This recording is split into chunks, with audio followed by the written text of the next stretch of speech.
Hello दोस्तों, स्वागत है आपका एग्जाम वर्ल्ड में। मैं हूं श्रीकांत और आज हम लोग पढ़ेंगे प्रतियोगिता दर्पण हिंदी मासिक पत्रिका है, करंट अफेयर्स की पत्रिका है और ये फरवरी 2024 का एडिशन है। ठीक है। जनवरी हम लोगों ने क्रॉनिकल का भी कवर कर लिया, उसका पीडीएफ अपलोड है। फरवरी का ये वीडियो है, करंट अफेयर्स की पत्रिका है। चलिए शुरू करते हैं राष्ट्रीय घटनाक्रम से। वीडियो अच्छा लगे तो लाइक कीजिए, सब्सक्राइब नहीं किया है तो सब्सक्राइब कर लीजिए। चलिए शुरू करें। शुरू करेंगे राष्ट्रीय घटनाक्रम से, जहां पहला टॉपिक है कि नए चुनाव के पश्चात भारी बहुमत के साथ राजस्थान, मध्य प्रदेश और छत्तीसगढ़ में भाजपा की सरकार बनी। वहीं आपको देखा जाए तो तेलंगाना में कांग्रेस की और मिजोरम में जो स्थानीय दल है उसकी सरकार बनी। तो देखिए, अक्टूबर नवंबर में राजस्थान, मध्य प्रदेश, छत्तीसगढ़, तेलंगाना और मिजोरम, कुल 5 राज्यों में विभिन्न चरणों में विधानसभा के चुनाव संपन्न हुए थे। और इस चुनाव में आपको राजस्थान, मध्य प्रदेश, छत्तीसगढ़ में बीजेपी की सरकारें बनी। वहीं आपको राजस्थान और छत्तीसगढ़ में कांग्रेस को सत्ता में विस्थापित कर सरकार बनाने में सफलता प्राप्त की है बीजेपी ने। ठीक है। देखिए, आते हैं राजस्थान में। ठीक है। राजस्थान में देखा जाए तो राजस्थान में विगत 30 वर्षों से चला आ रहा जो हर चुनाव में सरकार बदलने का रिवाज है, वो इस बार भी कायम रहा। राजस्थान की जो विधानसभा की कुल सीटें हैं, वो कुल 200 सीटें हैं। ठीक है। और यहाँ 200 सीटें हैं, जिसमें आपको देखें तो 23 नवंबर को 199 सीटों के लिए मतदान हुए थे। आपको एक सीट का जो मतदान नहीं हुआ था, वो श्री गंगानगर का सीट था। वहां पर एक प्रत्याशी का निधन होने के कारण वहां चुनाव जो है स्थगित कर दिया गया था। ठीक है। और देखिए, 75.45% मतदाताओं ने अपने मताधिकार का प्रयोग किया है यहाँ पर। ठीक है, राजस्थान में। और वहाँ पार्टी का दलगत स्थिति देखा जाए तो भारतीय जनता पार्टी जहाँ 2018 में मात्र 73 सीटें जीत सकी थी, 2023 में 115 सीटें पर बीजेपी ने जीत हासिल की। कांग्रेस जहाँ पिछली बार 2018 में 100 सीट जीत सकी थी, इस बार मात्र 69 सीट जीत सकी है। राष्ट्रीय लोक दल इस बार कोई भी सीट नहीं जीत पाया। भारतीय आदिवासी पार्टी इस बार 3 सीटें जीती हैं। बहुजन समाज पार्टी 2 सीटें जीती हैं और अन्य 2 सीटें जीती हैं और निर्दलीय जो है वो 8 सीटें जीती हैं। ठीक है। कुल 199 सीटों का मतदान हुआ था, जिसमें 115 सीटें बीजेपी ने जीतकर अपना सरकार बनाया। ठीक है। चलिए, और यहाँ देखा जाए तो यहाँ पर जो महिलाओं जो निर्वाचित हुई थी, इस बार जो प्रदेश में जो विधानसभा चुनाव हुए, उसमें 20 महिलाएं इस चुनाव में निर्वाचित हुई हैं। ठीक है। जो कि 2018 में 24 था। ठीक है, लेकिन इस बार घटकर 20 रह गया। चलिए नेक्स्ट देखें। आगे है कि विधानसभा के इस चुनाव में बीजेपी ने नई सरकार का गठन किया और पहली बार विधायक जो बने थे भजन लाल शर्मा, उनको विधायक दल का नेता चुना गया। ठीक है, यानी कि विधायक दल का नेता मतलब श्री भजन लाल को ही मुख्यमंत्री बनाया गया। ठीक है। और 15 दिसंबर को राजस्थान के जो राज्यपाल हैं श्री कालराज मिश्र ने प्रदेश के महामंत्री रहे भजन लाल शर्मा, जो कि सांगानेर के विधायक और पार्टी के प्रदेश महामंत्री हैं, उनको मुख्यमंत्री पद की शपथ ग्रहण कराई गई 15 दिसंबर को। ठीक है। चलिए, अब आते हैं मध्य प्रदेश की ओर। दूसरा जो था मध्य प्रदेश था और 17 नवंबर 2023 को मध्य प्रदेश की जो 16वीं विधानसभा की सभी सीटों के लिए मतदान कराया गया था, वो भी एक ही चरण में कराया गया था। और यहाँ की जो कुल सीटें हैं वो 230 है। विधानसभा की कुल सीटें मध्य प्रदेश में 230 है। और यहाँ जो मतदाताओं ने 77.15% मत का अपना अधिकार का प्रयोग किया, मतलब 77.15 जो मतदाताओं ने वोट डाला। और देखा जाए तो 3 दिसंबर को जो मतगणना हुई, उसमें भाजपा ने 163 सीटों के साथ सत्ता में वापसी की है। ठीक है। और देखिए, ये मध्य प्रदेश का जो दलगत स्थिति है, उसमें देखिए तो बीजेपी जहां 230 सीटें कुल हैं, उसमें 163 सीटों पे बीजेपी जीत चुका है। कांग्रेस 66 सीटों पे जीत सका है, जो कि पिछली बार 114 था। ठीक है। और इसमें आपको एक जो है आदिवासी पार्टी का विजेता है और एक सपा का है। कुल 230 सीटें। ठीक है, यहाँ बीजेपी ने अपनी सरकार बनाई। यहाँ देखा जाए तो जो नए मुख्यमंत्री बने हैं वो है मोहन यादव, श्री मोहन यादव। और इनके नेतृत्व में परिवर्तन किया गया यहाँ पर, मतलब बीजेपी जो है इस बार अपना नेतृत्व परिवर्तन किया है। यहाँ पर आपको जो 16 वर्ष से बन रहे थे मुख्यमंत्री शिवराज सिंह चौहान, उनके स्थान पर उनकी सरकार में ही उच्च शिक्षा मंत्री रहे मोहन यादव को नया मुख्यमंत्री बनाया गया। 13 दिसंबर 2023 को उज्जैन दक्षिण विधानसभा सीटों से 3 बार निर्वाचित, मतलब 2013, 2018 और 2023 3 बार निर्वाचित हुए हैं मोहन यादव। और यहाँ राज्यपाल हैं मंगू भाई पटेल। उन्होंने इनको मुख्यमंत्री पद की शपथ ग्रहण कराई 13 दिसंबर को। ठीक है, अब तीसरा देखिए, तीसरा है छत्तीसगढ़। 7 और 17 नवंबर 2 दिन यानी 2 चरणों में छत्तीसगढ़ में विधानसभा के चुनाव संपन्न हुए। 3 दिसंबर 2021 को सभी सीटों के लिए मतगणना कराई गई। विधानसभा की कुल सीटें हैं 90। छत्तीसगढ़ की विधानसभा की कुल सीटें 90 हैं। 76.31% मतदाताओं ने अपने मत का प्रयोग किया। ठीक है, और देखा जाए तो महिला विधायकों की जो संख्या इस बार रही वो 19 रही। ठीक है, महिला विधायकों की संख्या कितनी रही? तो 19 रही। और देखा जाए तो सरकार बनी है यहाँ पर किसकी? तो बीजेपी की। ठीक है, छत्तीसगढ़ में बीजेपी की सरकार बनी है क्योंकि 90 सीटों में से 54 सीटें बीजेपी ने जीत लिया। 10 दिसंबर को रायपुर में पार्टी के जो केंद्रीय पर्यवेक्षकों की उपस्थिति में 59 वर्षीय आदिवासी नेता विष्णुदेव साय को विधायक दल का नेता सर्वसम्मति से चुना गया है।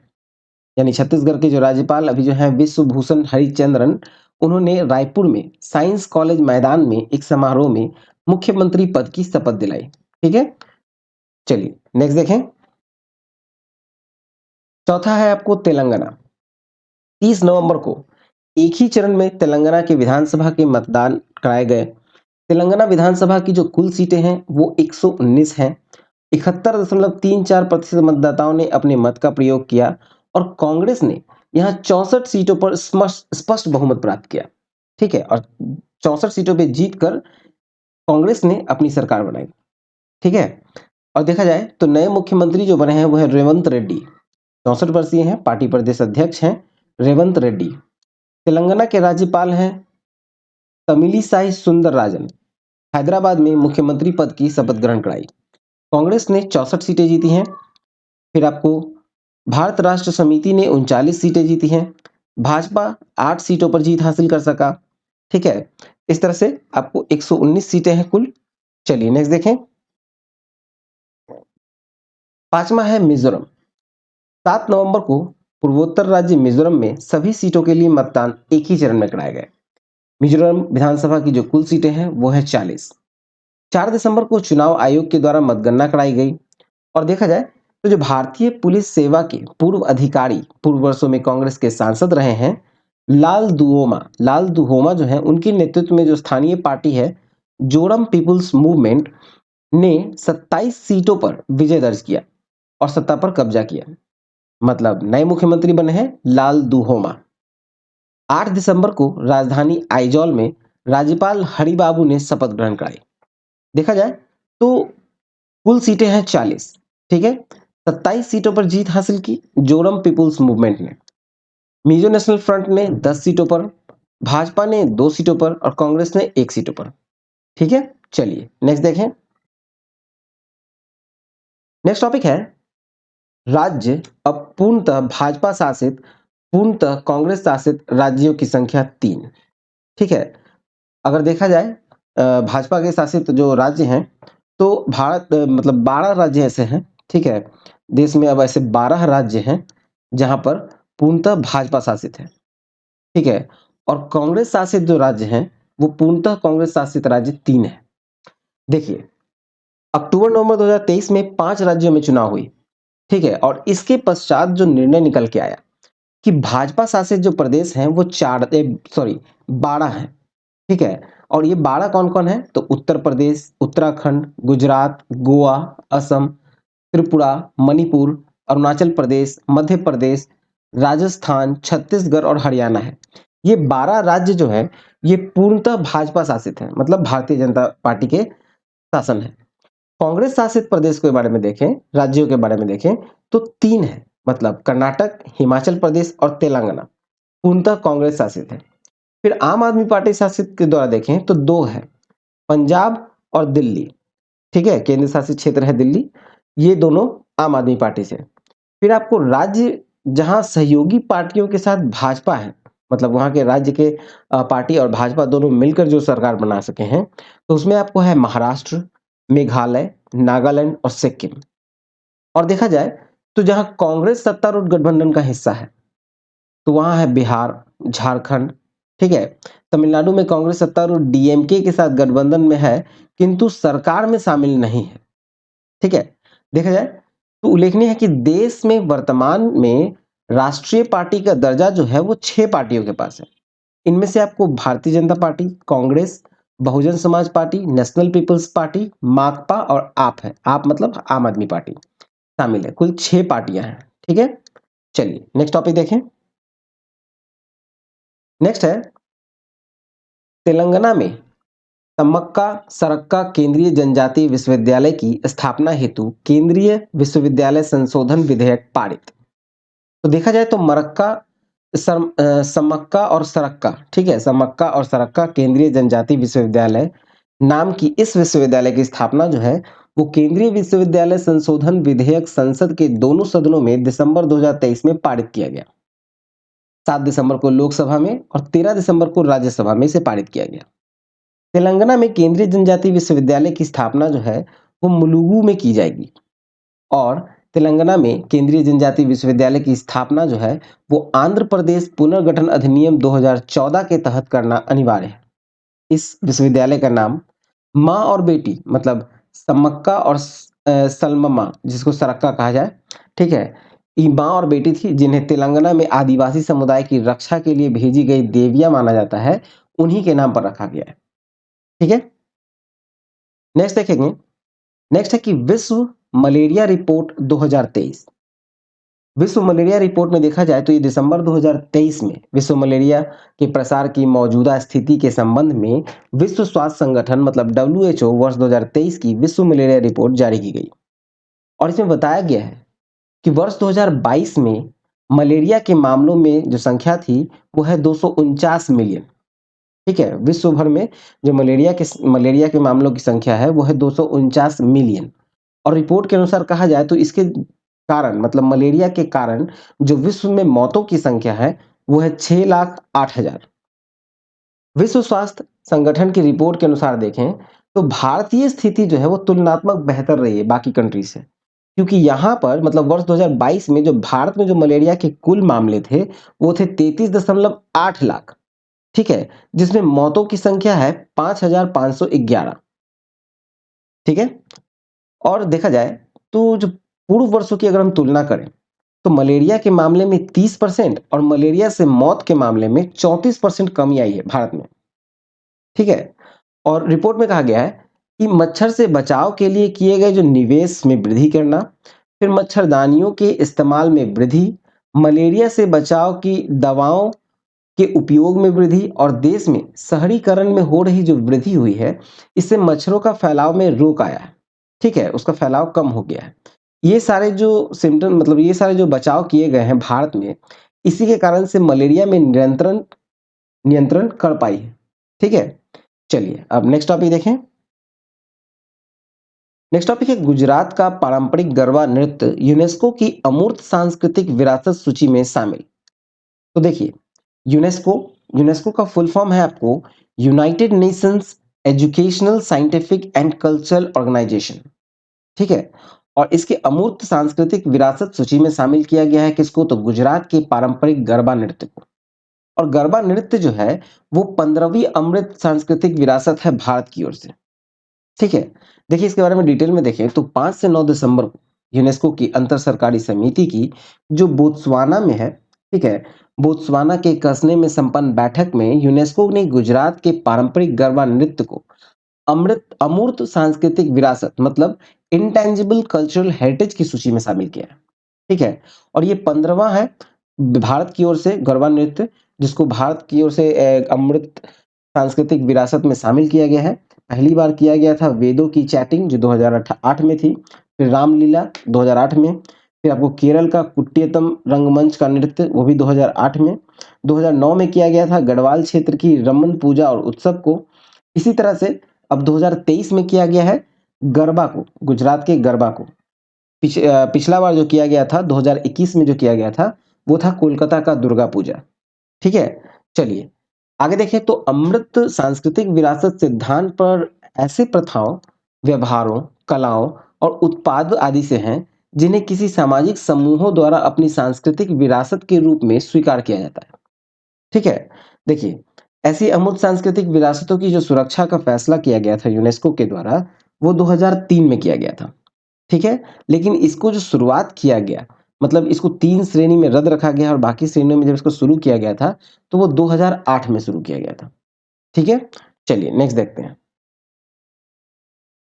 नेक्स्ट है उच्च गति वाले स्वदेश विकसित मानव रहित विमान फ्लाइंग विंग का सफल परीक्षण। तो देखा जाए तो 15 दिसंबर को भारत के रक्षा अनुसंधान विकास संगठन मतलब डीआरडीओ ने देश में ही विकसित उच्च गति वाले जो मानव रहित फ्लाइंग विंग है, मतलब अनमैन्ड एरियल व्हीकल यूएवी जिसे कहा जाए, उसकी उड़ान का सफल परीक्षण किया गया। कहां से किया गया? तो कर्नाटक में किया गया। कर्नाटक में चित्रदुर्ग स्थिति एरोनॉटिकल टेस्ट रेंज से। ठीक है? और देखा जाए तो इसके साथ भारत टेललेस कॉन्फ़िगरेशन में फ्लाइंग विंग तकनीक के नियंत्रण में महारत हासिल करने वाले देशों की श्रेणी में शामिल हो गया। इसके जो निर्माणकर्ता है वो है डीआरडीओ के वैमानिक विकास प्रतिष्ठान मतलब एरोनॉटिकल डेवलपमेंट एस्टेब्लिशमेंट, जो कि बेंगलुरु द्वारा विकसित किया गया है। और उड़ान परीक्षणों में GPS aided GEO augmented navigation receiver का उपयोग करके जीपीएस नेविगेशन यानी गगन में सुधार किया गया है। चलिए नेक्स्ट देखें। नेक्स्ट है सतह से सतह मार करने वाली अग्नि एक मिसाइल का एक और प्रशिक्षण प्रक्षेपण। तो देखिए 7 दिसंबर को भारत ने उड़ीसा के तट के निकट डॉक्टर एपीजे अब्दुल कलाम द्वीप से मध्यम दूरी की बैलिस्टिक मिसाइल अग्नि एक का सफल परीक्षण किया। अग्नि एक मिसाइल जो डीआरडीओ के द्वारा विकसित किया गया है और ये सतह से सतह मार करने वाले परमाणु क्षमता से संपन्न मिसाइल है। इस मिसाइल का जो मारक क्षमता है वो है 700 किलोमीटर से लेकर 2500 किलोमीटर। ठीक है? और ये 15 मीटर लंबा है और 12 टन वजनी है और ये मिसाइल जो है 1000 किलोग्राम तक परमाणु हथियार ले जाने में सक्षम है।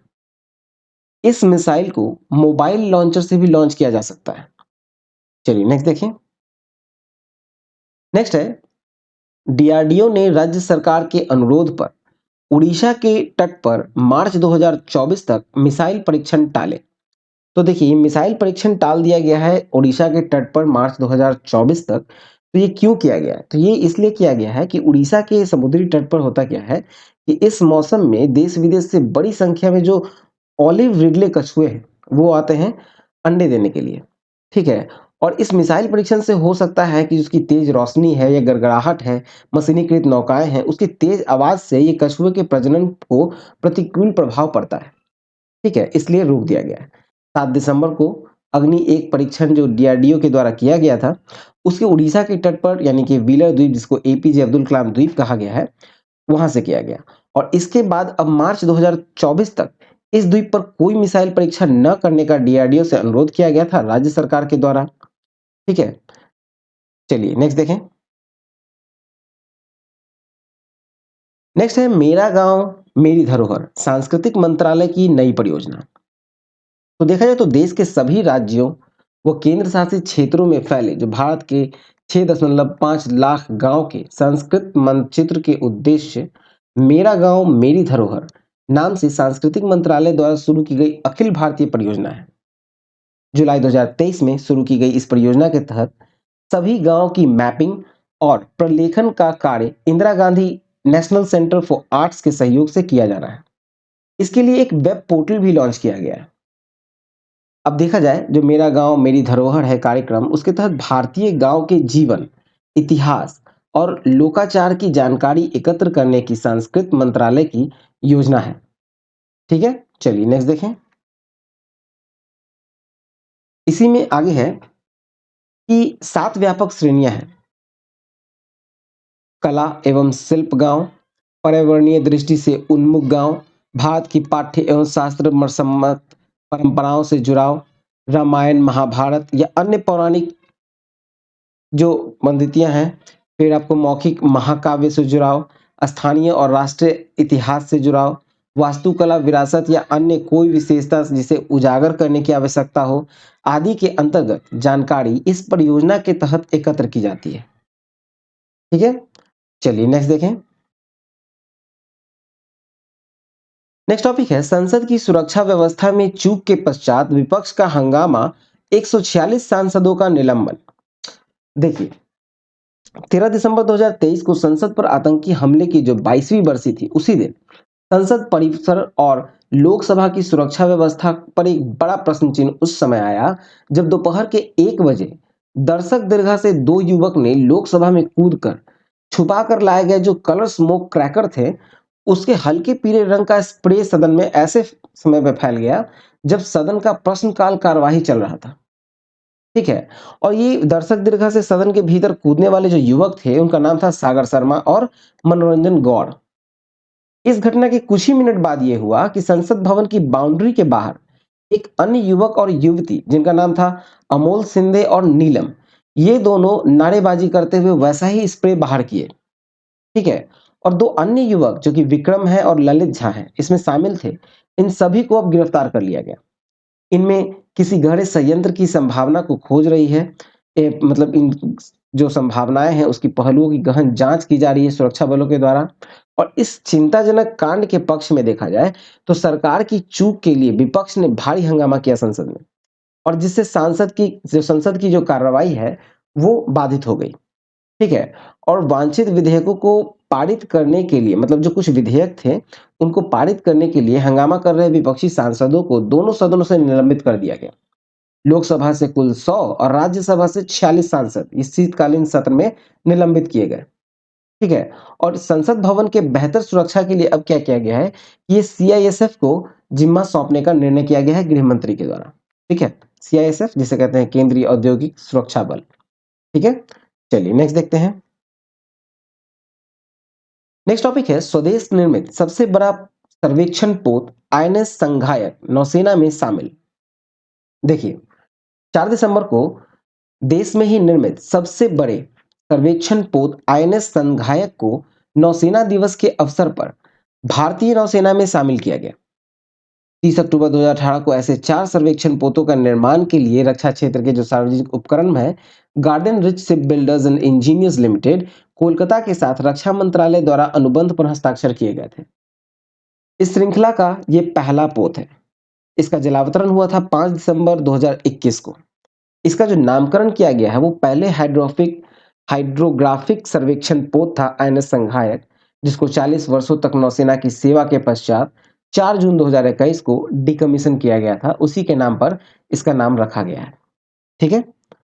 और इस पोत की जो प्राथमिक भूमिका है वो बंदरगाह तक पहुंचने वाले जो मार्गों का तटीय और डीप वाटर सर्वेक्षण करना है। आपातकालीन स्थिति में ये अस्पताल के रूप में भी कार्य करेगा। ठीक है।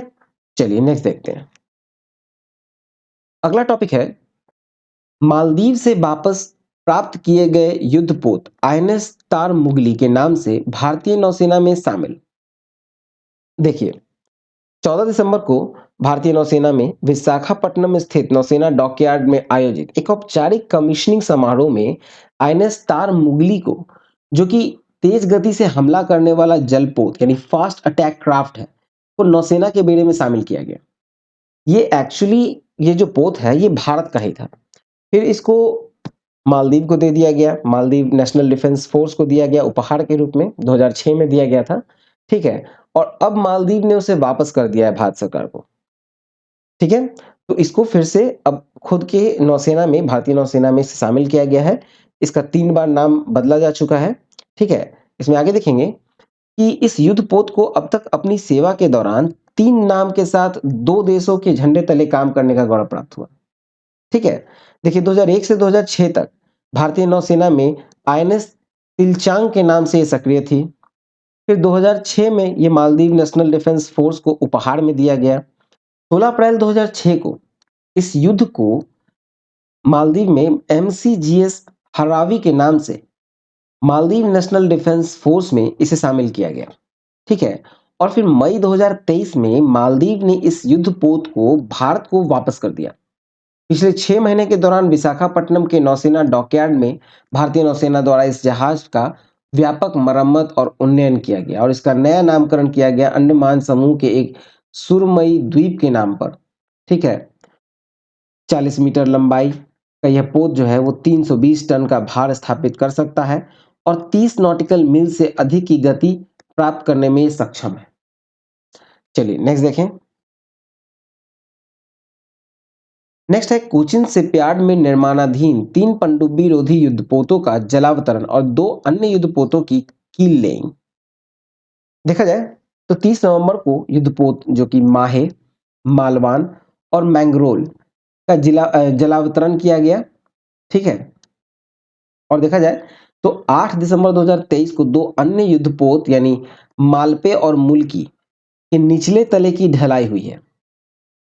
30 अप्रैल 2019 को भारतीय नौसेना के 8 anti submarine warfare shallow water craft परियोजना के तहत 8 पनडुब्बी रोधी युद्धपोतों का निर्माण के लिए कोचिन शिपयार्ड, ठीक है, कोचिन शिपयार्ड लिमिटेड के साथ रक्षा मंत्रालय के अनुबंध पर हस्ताक्षर किए गए और इस श्रृंखला के पहले तीनों पोतों के जलावतरण जो है वो नौसैनिक परंपरा अनुसार नौसेना के उच्च पदाधिकारियों की पत्नियों के द्वारा अथर्ववेद के मंगलाचरण के बीच किया गया। ठीक है। देखिए इन तीनों पोत का जो जलावतरण हुआ, ठीक है, ये नौसेना के जो उच्च पदाधिकारी हैं उनकी पत्नियों के द्वारा किए गए ये। और इसमें देखा जाए तो जो अथर्ववेद के अनुसार हुआ है और माहे का जो जलावतरण हुआ था, माहे का वो किया गया था वाइस एडमिरल पुनीत बहल जो है, जो कि कमांडेंट आईएनए है, आईएनए उनकी उपस्थिति में उनकी पत्नी के द्वारा किया गया था। उनकी पत्नी का नाम है अंजलि बहल। ठीक है। फिर आपका है मालवान। मालवान जो है ये एडमिरल सूरज बेरी की उपस्थिति में उनकी पत्नी कंगना बेरी के द्वारा किया गया। फिर आपको मैंग्रोल है। मैंग्रोल का जो जलावतरण हुआ था वो वाइस एडमिरल संजय जे सिंह के जो उपस्थिति में हुआ और उनकी पत्नी है जरीन लॉर्ड सिंह, ठीक है, उन्होंने किया था। ठीक है। चलिए नेक्स्ट टॉपिक देखें। आगे है कि इनमें जो पहला युद्धपोत है उसको 2024 में नौसेना को सौंपने की संभावना है और इन पोतों का जो नामकरण है वो भारत के समुद्री तट से सटे जो रणनीतिक महत्व के बंदरगाह हैं उनके नाम पर किया गया है। माहे श्रेणी की इन युद्धपोतों का जो स्वदेशी रूप से विकसित अत्यंत अंडर वाटर सेंसर से लैस किया जाएगा, जिसे पानी में छिपी पनडुब्बी को खोज करने में ये सक्षम होंगे। ठीक है। फिर आपको तटीय जल में पनडुब्बी रोधी अभियानों के साथ साथ कम तीव्रता वाले जो समुद्री संचालन और खदान बिछाने परिचालनों के लिए उपयोगी होंगे।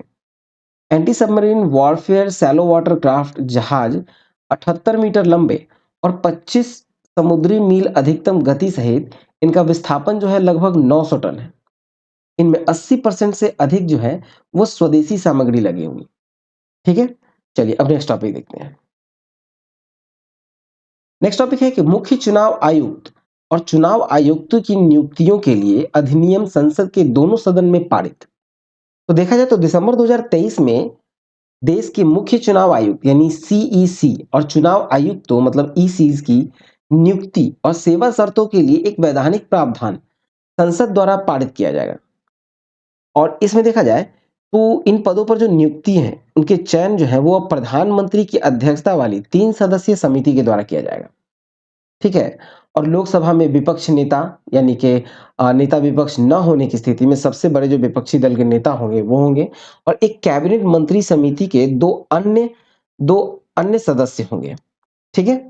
देखा जाए तो चयन समिति के विचार के लिए विधि मंत्री और केंद्रीय सचिवों की समिति द्वारा 5 नाम अल्प सूचीबद्ध किए जाएंगे।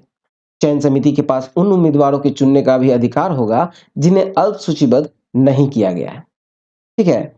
और चीफ इलेक्शन कमिश्नर मतलब सीईसी और जो कि अदर इलेक्शन कमिश्नर होंगे जिनका appointment condition of service and terms of office है बिल 2023 जो है वो लोकसभा में 21 दिसंबर 2023 को मंजूरी दी गई और 12 दिसंबर 2023 को राज्यसभा में पहले ही ये पारित हो चुकी थी। ठीक है। फिर 28 दिसंबर को राष्ट्रपति ने अनुमोदन के पश्चात विधायक अधिनियमित हो गया। ठीक है। विधेयक जो है वो अधिनियमित हो गया। ठीक है। देखा जाए तो जो चुनाव आयोग में नियुक्ति है आगे अब इसी अधिनियम के प्रावधान के अनुरूप होंगी। या तो कि मुख्य चुनाव आयुक्त और चुनाव आयुक्ति की जो सेवा शर्तें हैं वो अभी तक चुनाव आयोग मतलब चुनाव आयुक्त की सेवा शर्तें वो कार्य संचालन अधिनियम 1991 के तहत होती रही है। ठीक है। चलिए अब नेक्स्ट टॉपिक की ओर मूव करें। अब आते हैं अंतरराष्ट्रीय घटनाक्रम की ओर, जहां देखा जाए तो गाजा में युद्ध विराम के लिए सुरक्षा परिषद में लाए गए प्रस्ताव को अमेरिका का वीटो और महासभा में प्रस्ताव 153-10 के मतांतर से पारित। महासभा में भारत के द्वारा भी युद्ध विराम प्रस्ताव का समर्थन। देखा जाए तो 7 अक्टूबर 2023 को गाजा में फिलिस्तीनी हमास और इजरायली सेना के बीच भीषण युद्ध चल रहे थे।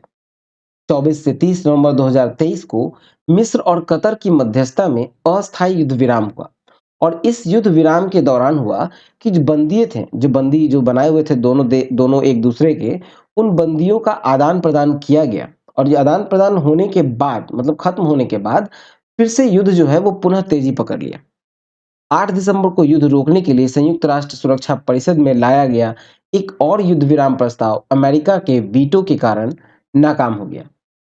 अस्थायी सदस्य है संयुक्त अरब अमीरात, उसके द्वारा लाया गया था विराम प्रस्ताव जिसमें 13 देशों ने समर्थन किया था, लेकिन जो स्थायी सदस्य अमेरिका है उसने वीटो प्रक्रिया से उसको रोक दिया। ठीक है, और युद्ध विराम प्रस्ताव का समर्थन करने, जो आम जनों की सुरक्षा देने तथा उनके लिए राहत सामग्री भेजने का अनुरोध संयुक्त राष्ट्र महासचिव एंटोनियो गुटेरेस द्वारा भी किया गया था, किंतु प्रस्ताव को वीटो करने वाली जो अमेरिकी राजदूत है रॉबर्ट वुड, उनका कहना है कि प्रस्ताव में हमास के 7 अक्टूबर के इजराइल पर हमले की निंदा न करके उसे एक तरफा बना दिया था। ठीक है, ये अमेरिकी राजदूत रॉबर्ट वुड ने कहा। अब देखा जाए तो 12 दिसंबर को एक बार पुनः युद्ध विराम का प्रस्ताव संयुक्त राष्ट्र महासभा में के विशेष सत्र में स्वीकार किया गया। 193 सदस्य हैं महासभा में, जिसमें 153-10 के मतांतर से ये पारित हो गया और इस युद्ध विराम प्रस्ताव में तत्काल मानवीय युद्ध विराम, सभी बंधकों के तत्काल एवं बिना शर्त रिहाई तथा विस्थापितों तक मानवीय पहुंच सुनिश्चित करने की मांग की गई है। इजराइल के स्थायी प्रतिनिधि के द्वारा इसे पाखंडी प्रस्ताव कहा गया और इस प्रस्ताव के पक्ष में 153 मत पड़े और प्रस्ताव के पक्ष में मत देने वालों में भारत भी शामिल था। अमेरिका, इजराइल, ऑस्ट्रिया, चेक गणराज्य, Guatemala, Liberia, Micronesia, Papua New Guinea, Nauru, Paraguay, ये 10 देश ने इसके विरोध में मत दिए। 23 देश जो थे वो मतदान में हिस्सा नहीं लिए। ठीक है, चलिए नेक्स्ट देखें। नेक्स्ट टॉपिक है विश्व की सर्वाधिक शक्तिशाली 100 महिलाओं की फोर्ब्स सूची। तो 6 दिसंबर को फोर्ब्स की विश्व की सर्वाधिक शक्तिशाली जो 100 महिलाओं की सूची जारी की गई है और अमेरिकी की पत्रिका है ये फोर्ब्स, विश्व की सर्वाधिक 100 शक्तिशाली महिलाओं की सूची वर्ष 2004 से ये प्रतिवर्ष जारी कर रही है और इस सूची के लिए विभिन्न 6 श्रेणियों में शक्तिशाली महिलाओं का चिन्हांकन किया जाता है। वो 6 श्रेणी जो है वो है आपको वित्त, व्यापार, फिलैंथ्रोपी, मीडिया एंड एंटरटेनमेंट, फिर आपको टेक्नोलॉजी और पॉलिटिक्स एंड पॉलिसी शामिल है। ठीक है, ये 6 श्रेणी है और इनमें जो टॉप 10 है पावरफुल, उसमें आपको देखा जाए तो उर्सुला वॉन डेर लेyen जो कि बेल्जियम की हैं, यूरोपीय आयोग की अध्यक्ष हैं, पॉलिटिक्स एंड पॉलिसी से हैं। फिर आपको क्रिस्टियाना लगार्ड जो कि फ्रांस की हैं और यूरोपीय केंद्रीय बैंक की अध्यक्ष हैं, ये भी पॉलिटिक्स एंड पॉलिसी के सेक्टर से हैं। फिर आपको कमला हैरिस जो अमेरिका के हैं, अमेरिका के उपराष्ट्रपति हैं कमला हैरिस, वो है पॉलिटिक्स एंड पॉलिसी से। फिर आपको चौथा है जॉर्जिया मेलोनी जो कि इटली की हैं, इटली की प्रधानमंत्री, और ये पॉलिटिक्स एंड पॉलिसी से हैं। फिर आपको टेलर स्विफ्ट जो है अमेरिका की पॉप सिंगर और सॉन्ग राइटर हैं टेलर स्विफ्ट, ये मीडिया एंड एंटरटेनमेंट से है। कारेन लिंच जो है अमेरिका की, वो सीवीएस हेल्थ की सीईओ हैं, ये व्यापार से हैं। इस तरह से आपको ये 10 का नाम दिया गया है। ठीक है, अब आगे देखेंगे कि भारत के कितने हैं जो ये 100 शक्तिशाली महिलाओं में है। ठीक है, भारत की 4 महिलाएं हैं। चलिए नेक्स्ट टॉपिक देखें। नेक्स्ट है कि विश्व की सर्वाधिक शक्तिशाली 100 महिलाओं में भारत की 4 महिलाएं। देखा जाए तो निर्मला सीतारमण जो कि 32वें स्थान पर है। ठीक है, 60 वर्षीय है, भारत की वित्त एवं कॉर्पोरेट मामलों की मंत्री हैं और लगातार ये 5वीं बार विश्व की सर्वाधिक शक्तिशाली महिलाओं की फोर्ब्स की सूची में स्थान मिला है इनको।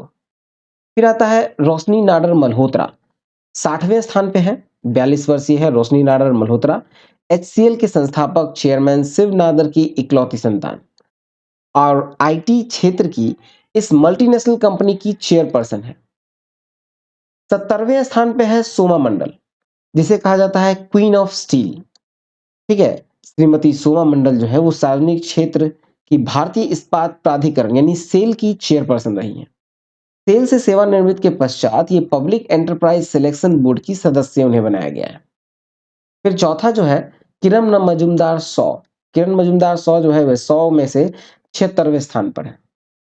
70 वर्षीय किरण मजूमदार शॉ जो है वो बायोटेक्नोलॉजी क्षेत्र की बेंगलुरु स्थित कंपनी है बायोकॉन, उसकी चेयरपर्सन है। उद्योग व्यापार जगत के अनेकों पुरस्कारों से वो सम्मानित है।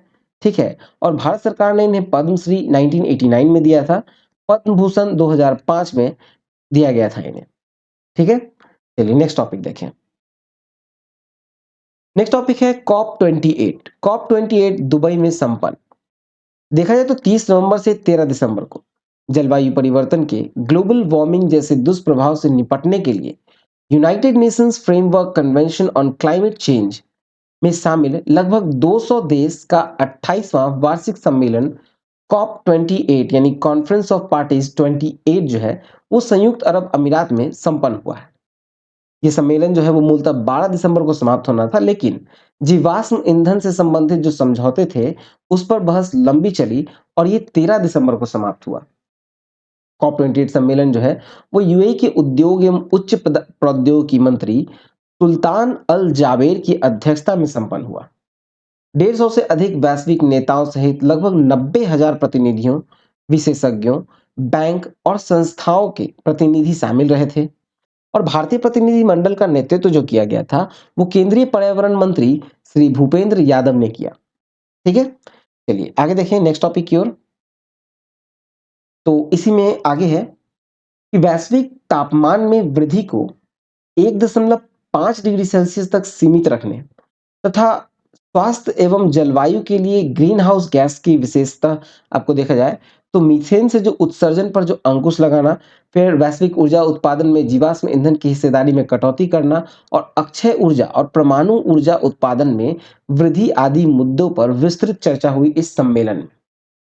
देखिए, जो जीवाश्म ईंधन है जैसे कि आपको डीजल और पेट्रोल, जिसको ग्लोबल वार्मिंग का सबसे बड़ा कारण माना जाता है, उससे अब दूरी बनाने में सहमत हुआ गया है।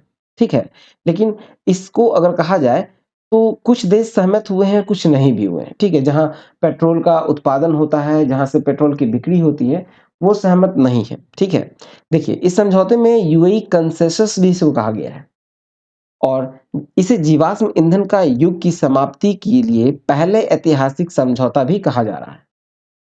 सम्मेलन के जो अध्यक्ष हैं सुल्तान अल जाबेर, इसे जीवाश्म ईंधन युग के अंत की शुरुआत बताया गया।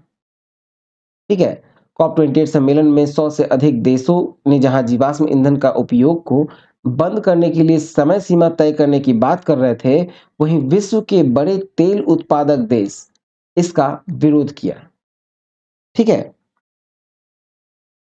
चलिए आगे है कि कोयले के उपयोग को कम करने, साथ-साथ वैश्विक नवीकरणीय ऊर्जा क्षमता को 2030 तक 3 गुना करने तथा मीथेन उत्सर्जन में कमी लाने को भी कहा गया है। संयुक्त राष्ट्र जलवायु परिवर्तन का जो आगामी शिखर सम्मेलन होगा COP29 वो अजरबैजान के बाकू में नवंबर 2024 में। चलिए नेक्स्ट देखें। नेक्स्ट टॉपिक है कीनिया के राष्ट्रपति विलियम रूटो की भारत यात्रा। तो 4 से 6 दिसंबर को कीनिया के राष्ट्रपति विलियम समाई रूटो अपने देश के उच्च स्तरीय शिष्टमंडल के साथ भारत की आधिकारिक यात्रा पर आए। 5 दिसंबर को राष्ट्रपति भवन में गार्ड ऑफ ऑनर के साथ उनका औपचारिक स्वागत किया गया। दोनों देशों के हिंद महासागर से जुड़े होने के कारण समुद्री सुरक्षा, समुद्री डकैती और मादक पदार्थों की तस्करी वार्ता में साझी प्राथमिकता में रही। फिर देखा जाए तो आतंकवाद को मानवता के लिए गंभीर चुनौती मानते हुए इसके विरुद्ध लड़ाई में आपसी सहयोग बढ़ाने का निर्णय किया गया। कीनिया के जो ग्लोबल बायोफ्यूल्स अलायंस हैं, कीनिया को शामिल करने के लिए, ठीक है, Global Biofuel Alliance, International Big Cat Alliance और इंटरनेशनल सोलर अलायंस से जुड़ने का जो निर्णय है उसका भारत ने स्वागत किया है। ठीक है, और जो कि आर्थिक समझौते को पूरी क्षमता से लाभ उठाने के लिए नए अवसर तलाश में सहमति हुई है। विभिन्न क्षेत्रों के सहयोग में 5 समझौते पर हस्ताक्षर इस अवसर पे किए गए हैं। चलिए नेक्स्ट टॉपिक देखें। नेक्स्ट टॉपिक है अल्जीरिया। सिएरा लियोन, दक्षिण कोरिया, गुयाना और स्लोवेनिया 1 जनवरी 2024 से संयुक्त राष्ट्र सुरक्षा परिषद के नए अस्थायी सदस्य। देखिए, 1 जनवरी को अल्जीरिया, सिएरा लियोन, दक्षिण कोरिया, गुयाना और स्लोवेनिया ये जो है 15 सदस्यीय सुरक्षा परिषद के नए अस्थायी सदस्य बने। 2 वर्ष का कार्यकाल होगा, 2024 से 25 की सदस्यता इनको दी गई है और संयुक्त राष्ट्र महासभा में इनका जो चुनाव हुआ था वो 6 जून 2023 को किया गया था। 31 दिसंबर 2023 को आपको अल्बानिया, ब्राज़ील, गैबोन, घाना और संयुक्त अरब अमीरात जो है, उसको संयुक्त राष्ट्र सुरक्षा परिषद की 2 वर्ष की जो सदस्यता है वो समाप्त हुई है। ठीक है? इन्हीं के स्थान पर वो 5वाँ है। इन देशों में अगर देखा जाए तो आपको अल्जीरिया और सिएरा लियोन ये दोनों जो है वो अफ्रीकी क्षेत्र से आए। फिर दक्षिण कोरिया को एशिया प्रशांत क्षेत्र से, गयाना को लैटिन अमेरिका और कैरिबियाई क्षेत्र से और स्लोवेनिया को पूर्वी यूरोप क्षेत्र की सीट में शामिल किया गया। जापान जो है रिकॉर्ड अब तक 12 बार सुरक्षा परिषद का अस्थायी सदस्य रहा है, अस्थायी सदस्य, ठीक है? और भारत अब तक 8 बार अस्थायी सदस्य रह चुका है, ठीक है? देखा जाए 1 जनवरी की स्थिति देखते हैं 15 सदस्य सुरक्षा परिषद की संरचना अगर देखा जाए तो 5 अस्थायी सदस्य हैं। कौन-कौन? अमेरिका, रूस, फ्रांस, ब्रिटेन और चीन। 5 अस्थायी सदस्य हैं जिनका 2 वर्षों का जो कार्यकाल है वो 31 दिसंबर 2024 को समाप्त होगा। तो वो है जापान, इक्वाडोर, माल्टा, मोज़ाम्बिक और स्विट्ज़रलैंड। और 5 सदस्य अस्थायी सदस्य जिनका द्विवार्षिक सदस्यता आपको 31 दिसंबर 2025 को समाप्त होगा, मतलब 1 जनवरी 2024 से शुरू हुआ है, तो वो है अल्जीरिया, सिएरा लियोन, गुयाना, दक्षिण कोरिया और स्लोवेनिया। चलिए नेक्स्ट टॉपिक देखें। नेक्स्ट टॉपिक है भारत के साथ हाइड्रोग्राफिक सर्वे समझौता को आगे नहीं बढ़ाने की मालदीव की घोषणा। तो देखा जाए तो 15 दिसंबर 2023 को मालदीव के नए मंत्रिमंडल की एक बैठक के पश्चात उपयुक्त आशय की जानकारी प्राप्त पत्रकारों को देते हुए मोइजू कैबिनेट के मंत्री ने कहा कि मालदीव के राष्ट्रपति और उनके मंत्रिमंडल ने भारत मालदीव के जो बीच हाइड्रोग्राफिक समझौते हैं उसको रिन्यू नहीं किया जाएगा। ठीक है, रिन्यू नहीं करने का फैसला किया है। जल विज्ञान के क्षेत्र में सहयोग और खोज के लिए ये दोनों देशों के बीच ये समझौता हुआ था 2019 में, जून 2019 में। हाँ, ठीक है। और 7 जून 2024 को ये समाप्त हो रहा है। हाइड्रोग्राफिक सर्वे के जरिए किया जाता था कि समुद्री नेविगेशन, निर्माण, तेल अन्वेषण संबंधित जानकारियां जुटाई जाती हैं। समझौते की शर्तों के अनुसार दोनों देशों में से कोई भी एक पक्ष जो है वो जून 2024 में समाप्त होने से 6 महीने पहले वर्तमान समझौते को नवीनीकृत नहीं करने का निर्णय ले सकते हैं। ठीक है? मोहम्मद मोइजू जो है वो भारत विरोधी विचारधारा रखने वाले मालदीव के नए राष्ट्रपति के रूप में कार्यभार संभाला उन्होंने। मोहम्मद मोइजू ने राष्ट्रपति के रूप में शपथ ग्रहण करने के साथ ही मालदीव से अपनी सेनाएं हटाने का अनुरोध भी भारत सरकार से नवंबर 2023 में किया था। ठीक है? चलिए नेक्स्ट देखते हैं। नेक्स्ट है अब्देल फतेह अल सीसी लगातार तीसरे कार्यकाल हेतु मिस्र के राष्ट्रपति निर्वाचित। तो देखा जाए तो 10 से 12 दिसंबर को मिस्र के राष्ट्रपति पद के लिए जो मतदान हुए उसमें 89.6% मत जो है वो अल सीसी को प्राप्त हुए और इससे वो लगातार तीसरे कार्यकाल के लिए यानी कि 6 वर्ष और सत्ता में रहेंगे। 2023 में ताजा चुनाव में राष्ट्रपति अल सीसी जो है, ठीक है, अल सीसी वो किसी गंभीर चुनौती का सामना नहीं करना पड़ा। मिस्र की जो धीमी अर्थव्यवस्था को लेकर लोगों में यद्यपि असंतोष था, लेकिन जो गाजा की लड़ाई छिड़ी और इस लड़ाई छिड़ जाने पर जो राष्ट्रपति ने इससे निपटने में सफलता इसको मिली। ठीक है? चलिए नेक्स्ट देखते हैं। नेक्स्ट है ओमान के सुल्तान हैथम बिन तारिक की भारत यात्रा। तो देखा जाए तो 15 से 17 दिसंबर 2023 को ओमान के शासक सुल्तान हैथम बिन तारिक ने अपने देश की उच्च स्तरीय शिष्टमंडल के साथ भारत की राजकीय यात्रा की। वरिष्ठ मंत्रियों के अतिरिक्त ओमान के जो उच्च अधिकारी हैं और उद्यमी का दल भी इस यात्रा पर उनके साथ थे। 16 दिसंबर को औपचारिक स्वागत किया गया राष्ट्रपति भवन में गार्ड ऑफ ऑनर के साथ प्रधानमंत्री मोदी ने इसका स्वागत किया और सुरक्षा, रक्षा, व्यापार, सांस्कृतिक लोगों के बीच जो संबंध हैं और अर्थव्यवस्था के प्रमुख क्षेत्र में जो द्विपक्षीय सहयोग को बढ़ाने पर ध्यान दिया गया इस वार्ता में। देखा जाए तो दोनों देशों के बीच जो द्विपक्षीय व्यापार है 2020-21 में 5.4 अरब डॉलर का था, लेकिन इस बार यानी 2022-23 में ये बढ़कर 12.3 अरब डॉलर हो गया। इस प्रगति पर दोनों शासन प्रमुखों ने संतोष व्यक्त किया है। ठीक है। और देखें तो जो व्यापक आर्थिक भागीदारी समझौता है, मतलब जो कॉम्प्रिहेंसिव इकोनॉमिक पार्टनरशिप एग्रीमेंट है, उसके लिए दोनों देशों के बीच जो चल रही वार्ता है इसकी भी समीक्षा की गई। नागरिक उड्डयन व एयर कनेक्टिविटी के क्षेत्र में सहयोग बढ़ाने में रुचि दोनों ने व्यक्त की। स्वास्थ्य के क्षेत्र में सहयोग बढ़ाने, विशेषतः आपको आयुर्वेद के क्षेत्र में सहयोग संवर्धन में रुचि ओमान की ओर से व्यक्त की गई। रिमोट सेंसिंग, उपग्रह प्रक्षेपण, संचार के क्षेत्र में सहयोग, दोनों देशों के बीच पर्यटन के क्षेत्र में विस्तार के प्रति प्रतिबद्धता, दोनों पक्षों ने प्रतिबद्धता व्यक्त किया है। इजराइल हमास का युद्ध सहित क्षेत्रीय और अंतर्राष्ट्रीय मुद्दों पर भी विचार दोनों पक्षों ने साझा किया। विभिन्न क्षेत्रों में सहयोग के 8 समझौता ज्ञापन पर हस्ताक्षर किए गए। ठीक है। और देखा जाए तो दोनों देशों के बीच जो सहयोग संवर्धन के लिए भविष्य के लिए साझेदारी, मतलब अ पार्टनरशिप फॉर फ्यूचर शीर्षक से एक साझा दस्तावेज जिसमें कि भारत के अमृतकाल विजन और ओमान के विजन 2040 का समावेश है। ठीक है। और देखा जाए तो इन्वेस्ट इंडिया में एक ओमान डेस्क और इन्वेस्ट ओमान में एक इंडिया डेस्क बनाने की सहमति हुई।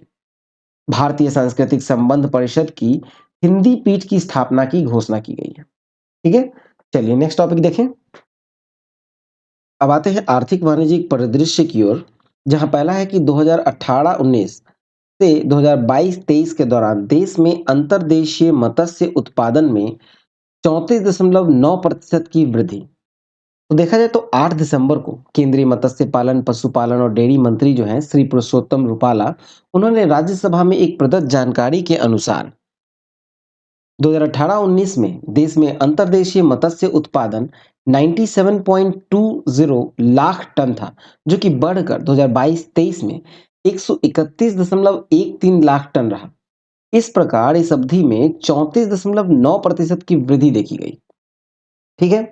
और किसी मंत्रालय द्वारा शुरू की गई जो विभिन्न योजनाएं हैं, मतलब प्रधानमंत्री मत्स्य संपदा योजना, सतत प्रयासों से नीली क्रांति लाने के लिए योजना और मछुआरों और मछली किसानों की पूंजी की जरूरतों को पूरा करने के लिए किसान क्रेडिट कार्ड, मत्स्य पालन के लिए विस्तार आदि देश में मत्स्य उत्पादन वृद्धि में सहायक रही है।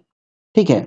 और देखा जाए तो अंतर्देशीय जो मछली उत्पादन के बारे में देखें और वार्षिक वृद्धि देखें तो 2022-23 में 113.13, ठीक है, जो हुआ है 131.13 लाख टन रहा था, जो कि आपको पिछले साल की तुलना में 8.18% की ये वार्षिक वृद्धि देखी गई है।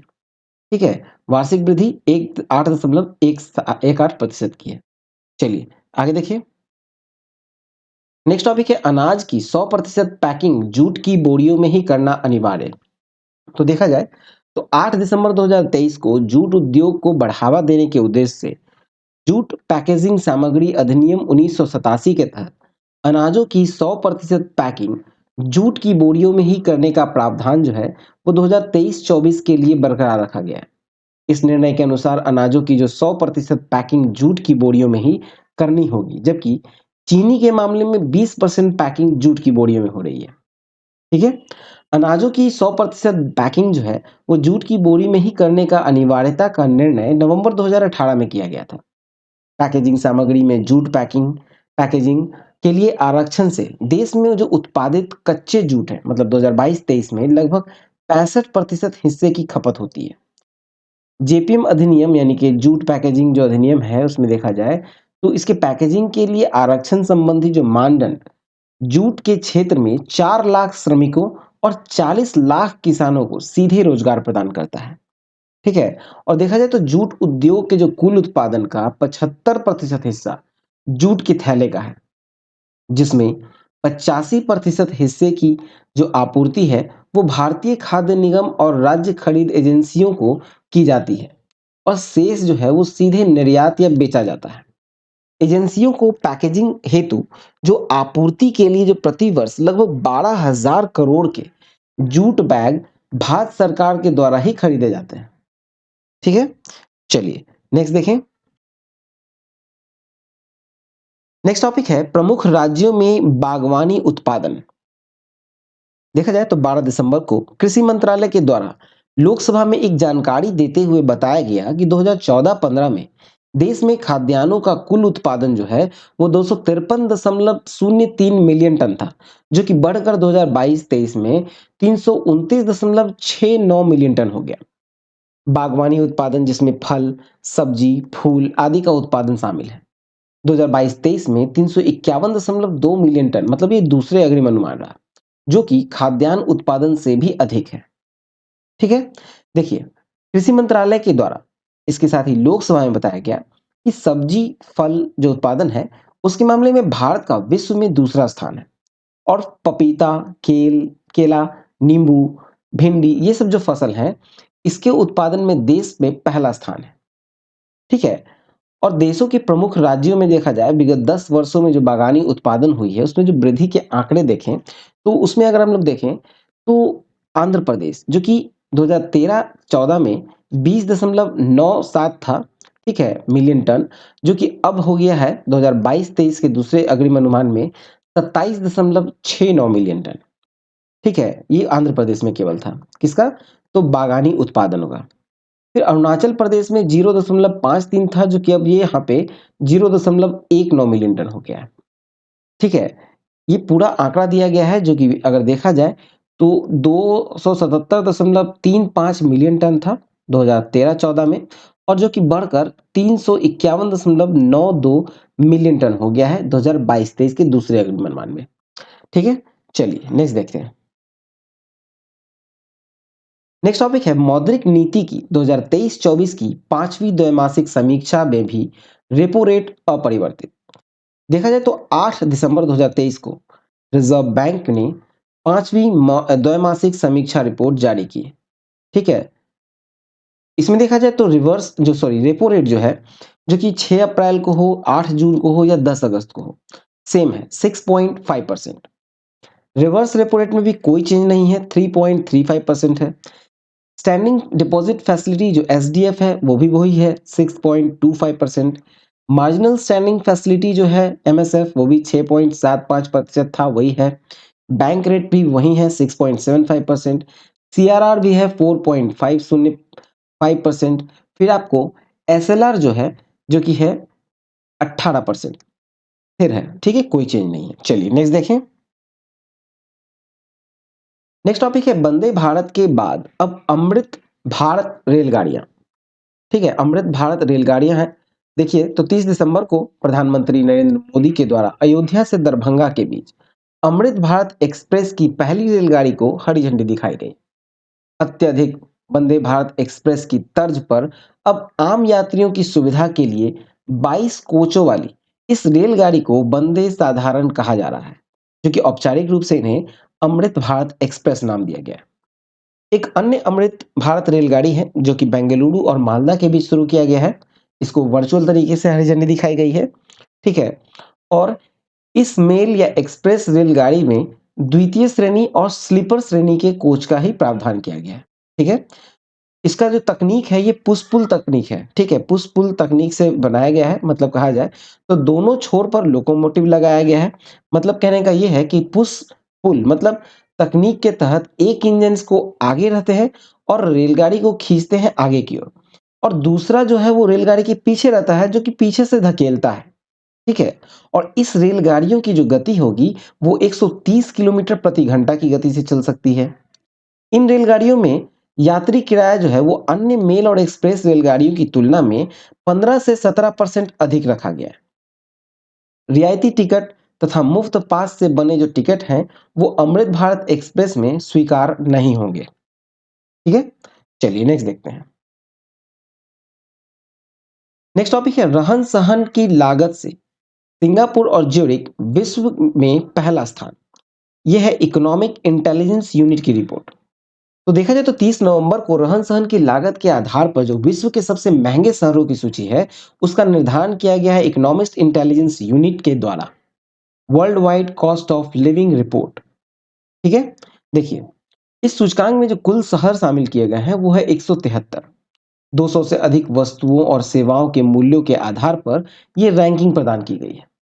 वर्ष 2023 की रिपोर्ट में रहन-सहन की लागत की दृष्टि से जो प्रथम स्थान है, वो संयुक्त रूप से रहा सिंगापुर और ज्यूरिख का। ज्यूरिख जो है वो स्विट्जरलैंड का एक शहर है। सिंगापुर ने पिछले 11 वर्षों में 9वीं बार सबसे महंगे शहर के रूप में अपना स्थान बरकरार रखा है।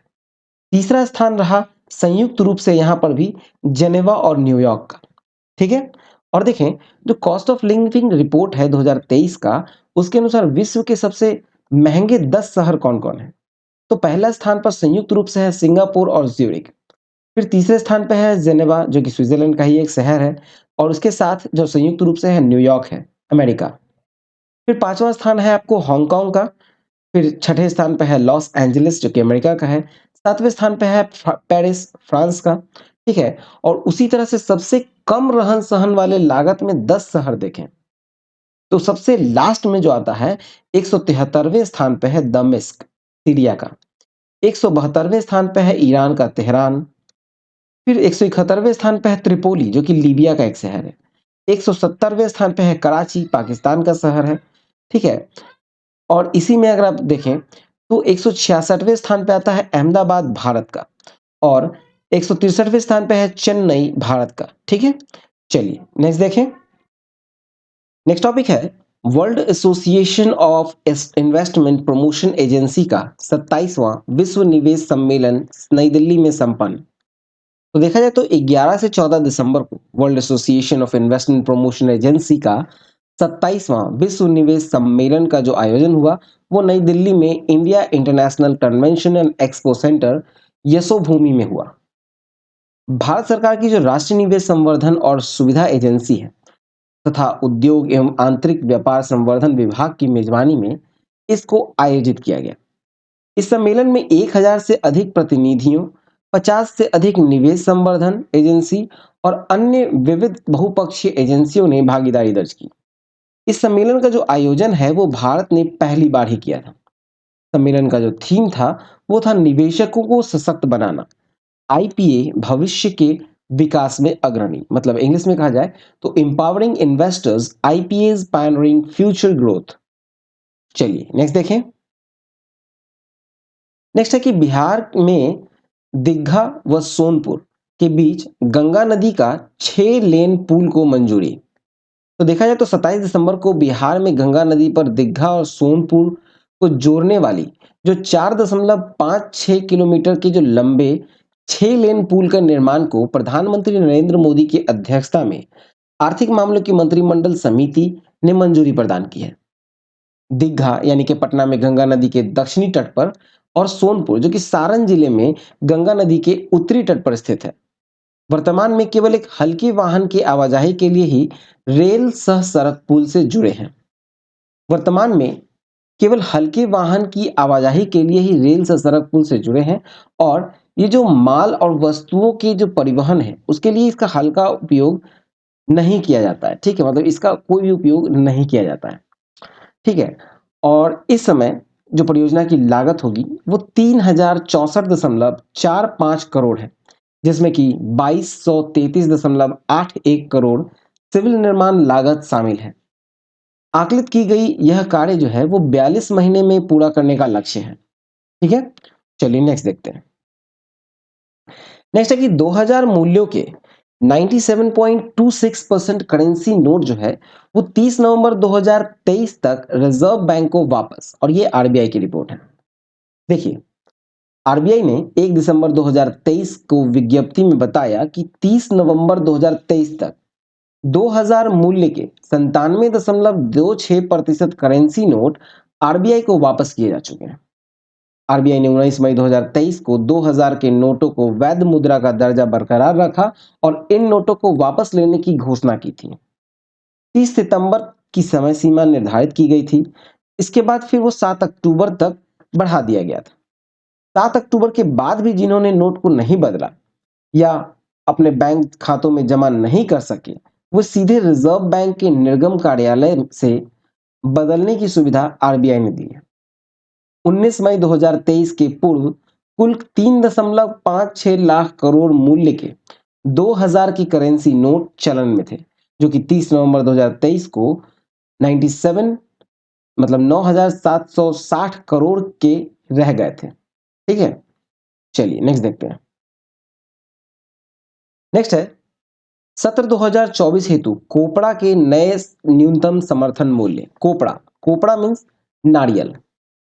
ठीक है, 27 दिसंबर को केंद्र सरकार के सत्र ने 2024 के सत्र ने कोपड़ा यानी नारियल के लिए न्यूनतम समर्थन मूल्य को मंजूरी दी। प्रधानमंत्री नरेंद्र मोदी की अध्यक्षता में जो आर्थिक मामलों की मंत्रिमंडल की समिति है, उसके द्वारा लिए गए निर्णय के तहत औसत गुणवत्ता वाले जो मिनिंग कोपड़ा है, ठीक है, मिनिंग कोपड़ा, उसका न्यूनतम समर्थन मूल्य जो है वो 10,860 प्रति क्विंटल से बढ़ाकर 11,160 रुपए प्रति क्विंटल किया गया। मतलब प्रति क्विंटल 300 रुपए की वृद्धि की गई। बाल कोपड़ा का जो समर्थन मूल्य है वो 11,750 प्रति क्विंटल से बढ़ाकर 12,000 रुपए प्रति क्विंटल किया गया। मतलब इसमें भी 250 रुपए प्रति क्विंटल की वृद्धि की गई। ठीक है, समर्थन मूल्य जो है वो मिलिंग कोपड़ा की अखिल भारतीय औसत उत्पादन लागत यानी कि all India weighted average cost of production पर 51.54% तथा बाल कोपड़ा के मामले में 63.26% लाभ सुनिश्चित करेंगे। ठीक है, इसमें देखें तो जो मिलिंग कोपड़ा का जो उपयोग होता है वो तेल निकालने के लिए, और बाल कोपड़ा का जो उपयोग होता है वो सूखे फल के रूप में खाने के लिए और धार्मिक उद्देश्यों के लिए मुख्यतः इस्तेमाल किया जाता है। भारत में जो मिलिंग कोपड़ा के प्रमुख उत्पादक राज्य हैं वो है केरल और तमिलनाडु। बाल कोपड़ा की जो उत्पादक मुख्यतः होती है वो कर्नाटका में होती है। नारियल के जो कुल उत्पादन और उत्पादकता के मामले में देखें तो भारत का स्थान जो है वो विश्व में पहले स्थान पर है। ठीक है, चलिए नेक्स्ट देखें। नेक्स्ट है विदेश से संप्रेषित धन प्राप्तियों में भारत का पहला स्थान। ये विश्व बैंक की रिपोर्ट है। तो देखा जाए तो दिसंबर 2023 में विश्व बैंक की जारी जो ताजा रिपोर्ट है उसके अनुसार विदेशों से संप्रेषित धन की भारत की जो प्राप्तियां हैं 2023 में वो 125 अरब डॉलर अनुमानित है। किसी भी वर्ष में अब तक का ये सर्वोच्च प्राप्ति है। वर्ष 2022 की तुलना में यह 12.4% अधिक अनुमानित है। विभिन्न देशों में धन संप्रेषण के संबंध में जो विस्तृत आंकड़े हैं वो विश्व बैंक की migration and development brief report में जारी किए जाते हैं। रिपोर्ट के अनुसार कहा जाए तो जो संप्रेषित धन प्राप्त करने वाले पहले 5 देश है 2023 में, उसमें भारत जो है वो 125 अरब डॉलर, मैक्सिको जो है वो 67 अरब डॉलर, चीन तीसरे स्थान पर है 50 अरब डॉलर, फिलीपींस चौथे स्थान पर है 40 अरब डॉलर और मिस्र है 5वें स्थान पर 24 अरब डॉलर का। ठीक है, जीडीपी में अगर देखें वृद्धि मतलब जो प्राप्त राशि हो रही है तो उस देश की जो जीडीपी में सर्वाधिक प्राप्तियां हैं वो 5 देश में देखें तो पहले स्थान पे आता है आपको ताजिकिस्तान। संप्रेषित धन प्राप्ति जीडीपी का 48% है इसके पास। फिर टोंगा दूसरे स्थान पे है 41% के साथ, सामोआ 32%, लेबनान 28% और निकारागुआ जीडीपी की 27% इसके रहे। ठीक है, और देखें तो 2023 के दौरान भारत को जो प्राप्त संप्रेषण है मतलब बाहर से आने वाले जो धन है उसमें सर्वाधिक योगदान रहा अमेरिका का और दूसरा स्थान रहा संयुक्त अरब अमीरात का। ठीक है, रिपोर्ट के अनुसार कहा गया है कि जो विकसित देशों और खाड़ी सहयोग परिषद है उसके जो लचीले श्रम बाजार ने प्रवासियों को घर पैसे भेजने में महत्वपूर्ण भूमिका निभाई है। ठीक है, चलिए नेक्स्ट देखें। नेक्स्ट है 2023 के अंत में आरबीआई के पास आरक्षित विदेशी मुद्रा कोष 21 माह के सर्वोच्च स्तर पर। तो देखा जाए तो 22 दिसंबर 2023 की स्थिति के अनुसार बीते वर्ष 2023 में देश में जो आरक्षित विदेशी मुद्रा कोष है वो है 620.441 अरब डॉलर का। विगत 21 माह में इनका सर्वोच्च स्तर है। 2022 की तुलना में 2023 के दौरान जो विदेशी मुद्रा कोष का लगभग 58 अरब डॉलर की वृद्धि हुई है। रिपोर्ट के अनुसार कुल 620.441 अरब डॉलर के विदेशी मुद्रा कोष में 549.747 अरब डॉलर जो है वो विदेशी मुद्रा परिसंपत्ति है।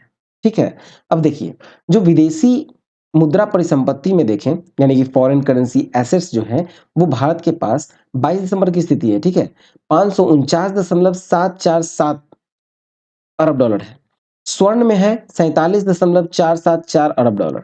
विशेष आहरण अधिकार जो है एसडीआर, वो है 18.327 अरब डॉलर।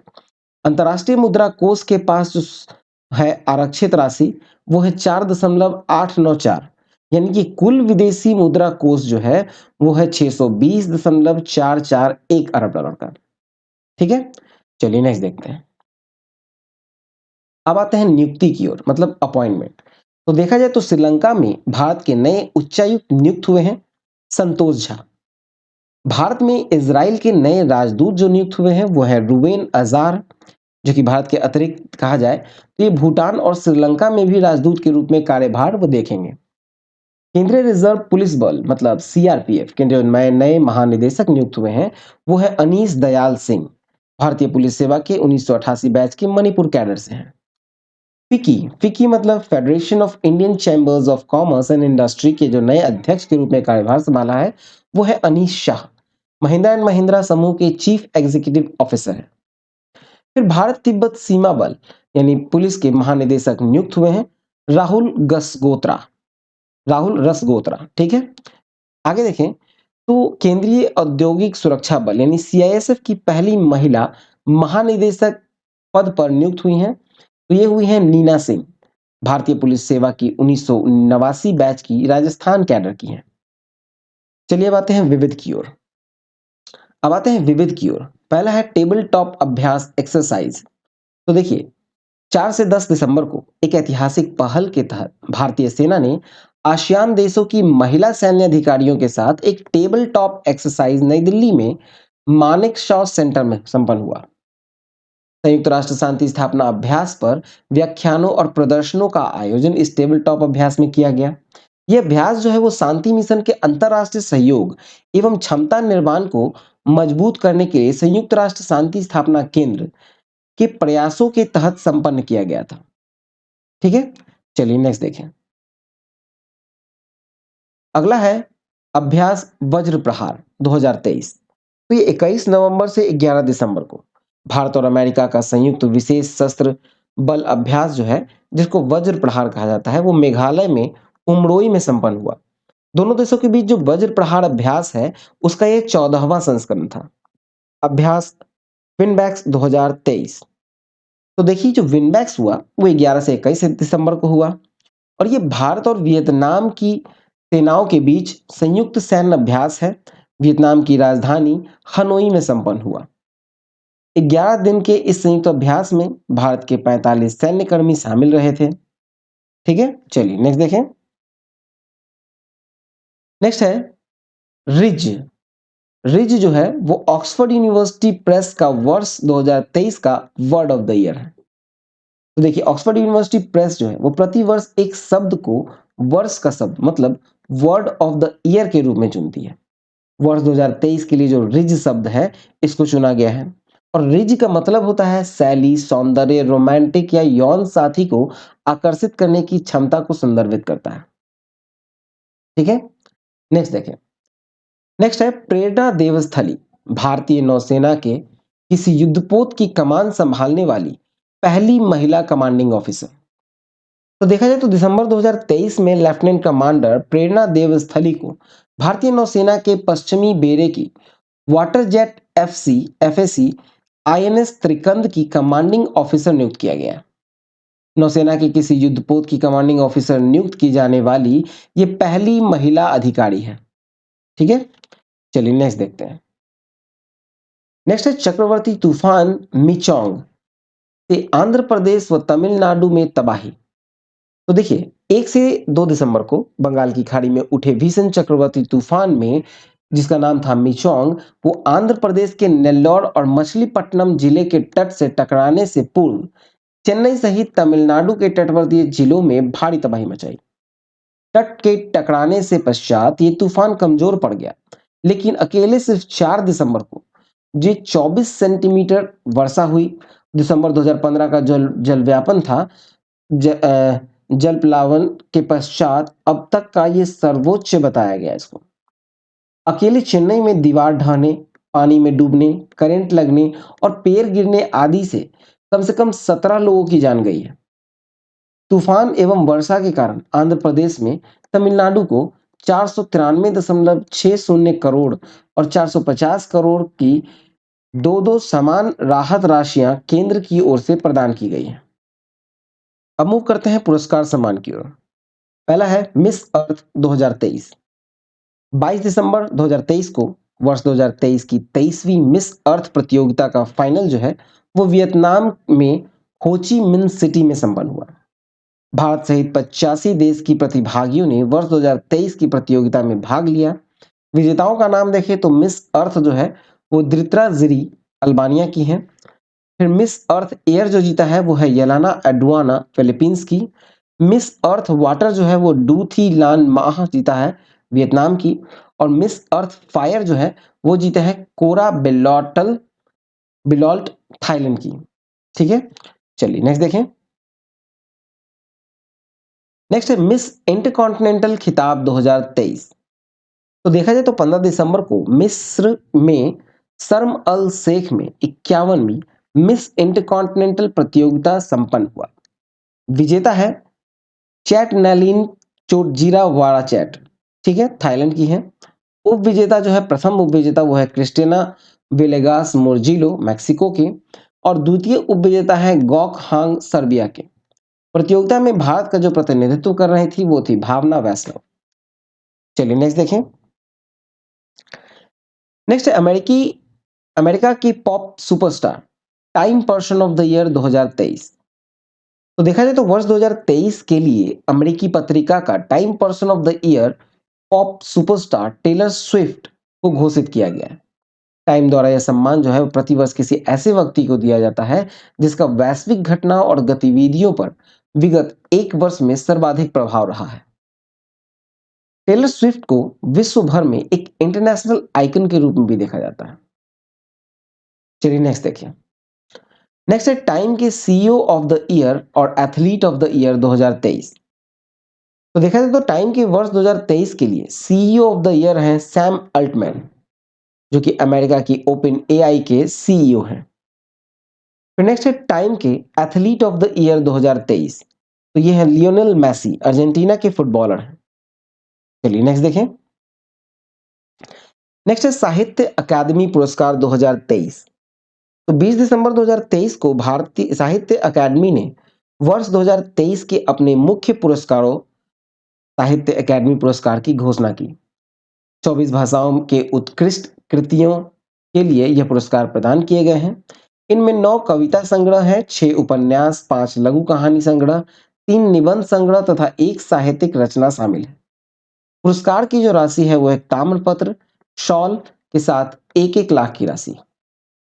आगे देखिए इसमें साहित्य जो अकादमी पुरस्कार दिए गए हैं, ठीक है, तो देखा जाए तो ये भारतीय संविधान की जो 8वीं अनुसूची में शामिल 22 भाषाएं हैं, ठीक है, और यहाँ जो दिया गया है कुल 24 भाषाओं को दिया गया है। 22 भाषाओं के अतिरिक्त आपको अंग्रेजी और राजस्थानी सहित कुल 24 भाषाओं में है उसको पुरस्कार दिया गया है। ठीक है, आपको ये पूरा लिस्ट आपको पीडीएफ में दे दिया जाएगा। फिर भी देखा जाए तो आपको जो यहाँ देखेंगे तो अंग्रेजी में दिया गया है रैक्विग इन राग जानकी, उपन्यास है नीलम शरण गौड़ को, ठीक है, उनको दिया गया है। फिर आपको हिंदी में दिया गया है मुझे पहचानो उपन्यास को, जो कि संजीव के द्वारा लिखा गया है। ठीक है, और ये पूरा पीडीएफ आपको दे देंगे। चलिए नेक्स्ट देखते हैं। नेक्स्ट है कि खेलकूद के क्षेत्र में प्रमुख अंतरराष्ट्रीय पुरस्कार 2023 देखें। तो एथलेटिक्स में जो दिया गया है वो वर्ष के सर्वश्रेष्ठ एथलीट 2023 3 श्रेणियों में 6 एथलीट्स को दिया गया। पहला है ट्रैक में दिया गया है पुरुष कैटेगरी में नोहा लायल्स को, अमेरिका के हैं। और महिला कैटेगरी में दिया गया है फेथ किपयोगेन को, कीनिया के। फील्ड के कैटेगरी में दिया गया है मोंडो डुप्लांटिस को, जो कि स्वीडन के हैं। और महिला को दिया गया है यूलिमार रोजास को, जो कि वेनेजुएला की है। आउट ऑफ स्टेडिया कैटेगरी में दिया गया है कैल्विन केप्टम को, जो कि कीनिया के हैं। और टिगिस असेफा इथियोपिया के हैं, महिला कैटेगरी में उनको दिया गया है। आगे है वर्ल्ड एथलेटिक्स के वर्ष 2023 की राइजिंग स्टार। तो पुरुष वर्ग में राइजिंग स्टार वर्ल्ड एथलेटिक्स में दिया गया है इमैनुअल वानयोनवी को, जो कि केनिया के मध्यम दूरी के धावक है। और महिला कैटेगरी में राइजिंग स्टार वर्ल्ड एथलेटिक्स 2023 दिया गया है फेथ चेरोटिक को, जो कि कीनिया के धावक है। टेनिस कैटेगरी में देखें तो टेनिस खिलाड़ियों के जो वर्षांत यानी WTA और ATP है, WTA मतलब विमेंस टेनिस एसोसिएशन और ATP मतलब एसोसिएशन ऑफ टेनिस प्रोफेशनल, ठीक है। इनका जो दिया गया है वर्षांत पुरस्कार वो दिया गया है आपको पुरुष कैटेगरी में। हम लोग देखेंगे प्लेयर ऑफ द ईयर मिला है नोवाक जोकोविच को, जो कि सर्बिया के हैं। युगल टीम ऑफ द ईयर चुना गया है इवान डोडिक, जो कि क्रोएशिया के हैं, और ऑस्टिन क्राजिसेक को, जो कि अमेरिका के हैं। मोस्ट इंप्रूव्ड प्लेयर रहे जेनिक सिनर इटली के। New Qamar of the year रहे आर्थर फिल्म्स जो कि फ्रांस के। Comeback player of the year चुने गए जॉन लेनार्ड स्ट्रफ जर्मनी के। कोच ऑफ द ईयर चुने गए डैरेन काहिल और सिमोन वाग्रोजी, जो कि जेनिक सिनर के कोच हैं। फिर स्टीफन एडवर्ड स्पोर्ट्समैनशिप अवार्ड मिला है कार्लोस अल्कराज को, जो कि स्पेन के हैं। महिला कैटेगरी में देखें जो WTA पुरस्कार है तो प्लेयर ऑफ द ईयर दिया गया है ईगा स्वियाटेक को, जो कि पोलैंड के हैं। युगल टीम ऑफ द ईयर चुना गया है स्टॉर्म हंटर ऑस्ट्रेलिया के और एलिसे मार्टिनेस बेल्जियम के। मोस्ट इंप्रूव प्लेयर रहे जेंग किनमैन चीन के। New Qamar of the year है मीरा एंड्रीवा रूस के। और comeback player of the year रही एलिना स्वीतोलिना यूक्रेन के। कोच ऑफ द ईयर चुना गया तोमाज विक्टोरोस्की को, जो कि ईगा स्वियाटेक के कोच है। चलिए आगे देखें। नेक्स्ट टॉपिक है वर्ष 2023 के लिए ITF के विश्व चैंपियन, मतलब इंटरनेशनल टेनिस फेडरेशन के विश्व चैंपियन। तो देखा जाए तो टेनिस के संचालक संस्थान है ITF, उसके टेनिस खिलाड़ी के वर्ष भर के प्रदर्शन को देखते हुए निम्नलिखित खिलाड़ियों को विभिन्न श्रेणियों में 2023 के लिए विश्व चैंपियन घोषित किया गया। पुरुष एकल में घोषित किया गया है नोवाक जोकोविच को, जो कि सर्बिया के नोवाक जोकोविच का ये रिकॉर्ड 8वीं बार ये सम्मान प्राप्त हुआ। महिला एकल में आर्यना सबलेंका को चुना गया, जो कि बेलारूस की हैं आर्यना सबलेंका, और ये पहली बार ही सम्मान प्राप्त हुआ। पुरुष युगल में रहे राजीव राम अमेरिका के और जो सैलिसबरी ब्रिटेन के। महिला युगल में स्टॉर्म हंटर ऑस्ट्रेलिया के और एलिसे मार्टिनेस बेल्जियम के। नेक्स्ट है विश्व बैडमिंटन महासंघ के पुरस्कार 2023। तो दिसंबर 2023 में वर्ष 2023 के दौरान उत्कृष्ट प्रदर्शन करने वाले जो बैडमिंटन खिलाड़ी हैं उनके लिए विश्व बैडमिंटन महासंघ ने अपने पुरस्कारों की घोषणा की है। वर्ष के सर्वश्रेष्ठ पुरुष खिलाड़ी रहे यानी player of the year male category में है क्यू सेउंग जे दक्षिण कोरिया के। और वर्ष के सर्वश्रेष्ठ महिला खिलाड़ी यानी player of the year female में है एन से यांग, जो कि दक्षिण कोरिया के। चलिए आगे देखें। नेक्स्ट है अंतरराष्ट्रीय हॉकी महासंघ के वर्ष 2023 के स्टार पुरस्कार। तो देखा जाए तो 19 दिसंबर 2023 को अंतरराष्ट्रीय हॉकी महासंघ की वर्ष 2023 के सर्वश्रेष्ठ खिलाड़ियों के लिए अपने स्टार पुरस्कारों की घोषणा की है। पुरुष वर्ग में देखें तो वर्ष के सर्वश्रेष्ठ खिलाड़ी रहे हार्दिक सिंह, जो कि इंडिया के हैं। वर्ष के सर्वश्रेष्ठ गोलकीपर रहे फेरमिन ब्लैक, जो कि डच के हैं। वर्ष के उभरते सितारे रहे गैस पार्ड जेवियर, जो कि फ्रांस के हैं। वर्ष के सर्वश्रेष्ठ कोच रहे आंद्रे हैनिंग, जो कि जर्मनी की पुरुष टीम के कोच हैं। वर्ष के सर्वश्रेष्ठ अंपायर चुने गए हैं बेन गांटगेन जर्मनी के। महिला वर्ग में देखें तो वर्ष के जो सर्वश्रेष्ठ खिलाड़ी रहीं वो है जैन डे वार्ड नीदरलैंड के। वर्ष के सर्वश्रेष्ठ गोलकीपर महिला वर्ग में सविता पूनिया भारत के। नेक्स्ट है वर्ष के उभरते सितारे टेरेस लीमा स्पेन के। वर्ष के सर्वश्रेष्ठ कोच रहे एलिसन अन्नानन। फिर वर्ष के सर्वश्रेष्ठ अंपायर रहे Ayana McLean Trinidad and Tobago के। ठीक है, चलिए नेक्स्ट देखें।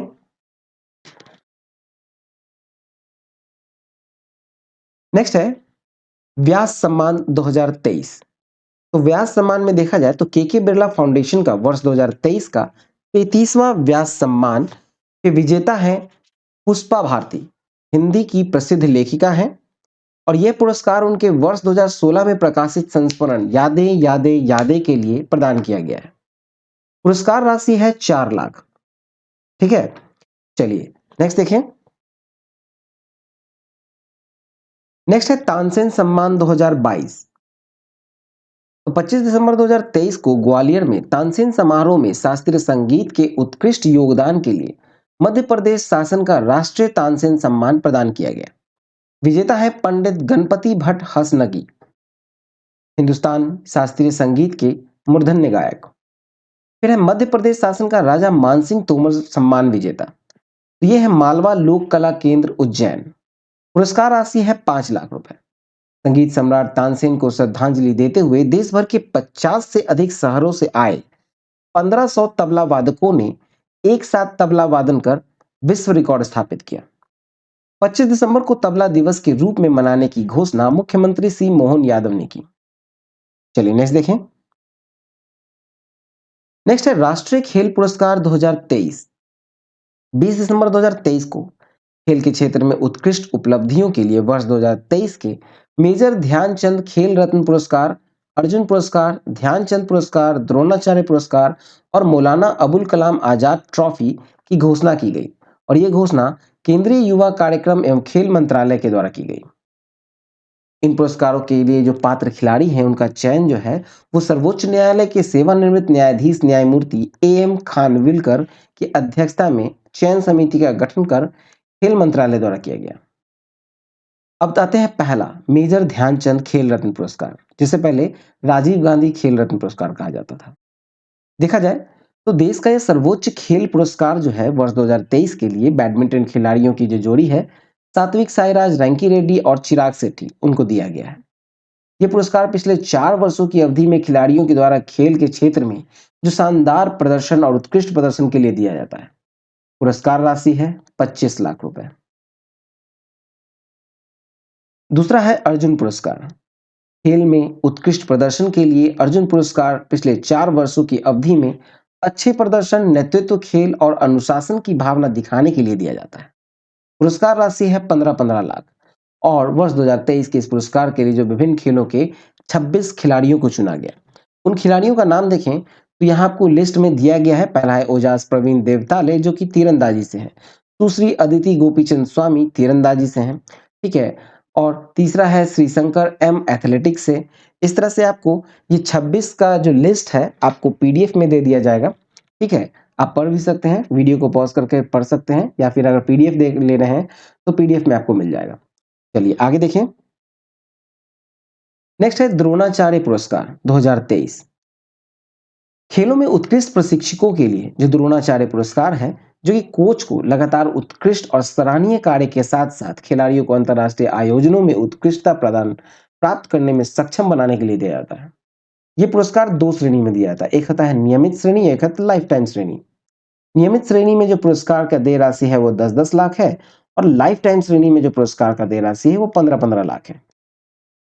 कुल 8 लोगों को दिया गया है द्रोणाचार्य पुरस्कार, जिसमें 5 हैं नियमित श्रेणी में। पहले हैं ललित कुमार कुश्ती से, फिर दूसरे हैं आरबी रमेश शतरंज से, तीसरे हैं महावीर प्रसाद सैनी पैरा एथलेटिक्स से, शिवेंद्र सिंह हॉकी से और गणेश प्रभाकर देवरुखकर जो कि है मलखम्ब से है, ठीक है। ये नियमित श्रेणी में है। आजीवन श्रेणी में देखें तो जसकिरत सिंह ग्रेवाल गोल्फ से, भास्करन ई कबड्डी से और जयंत कुमार पुसीलाल जो है वो टेबल टेनिस से है।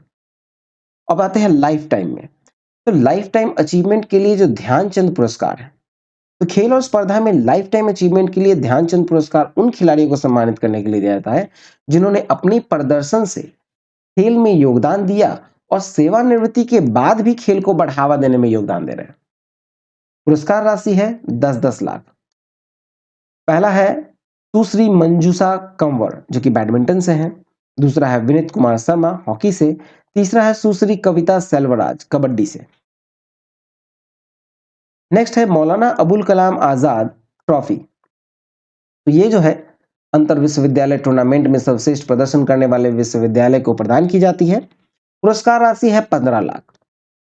दिया गया है गुरु नानक देव विश्वविद्यालय को, अमृतसर के हैं, समग्र रूप से शीर्ष प्रदर्शन के विजेता विश्वविद्यालय हैं, ठीक है। और फिर है लवली प्रोफेशनल यूनिवर्सिटी पंजाब के प्रथम उप विजेता रहे। फिर कुरुक्षेत्र विश्वविद्यालय कुरुक्षेत्र का ये द्वितीय उप विजेता रहे। चलिए नेक्स्ट देखें। नेक्स्ट है शांति निशस्त्रीकरण और विकास हेतु इंदिरा गांधी पुरस्कार 2023।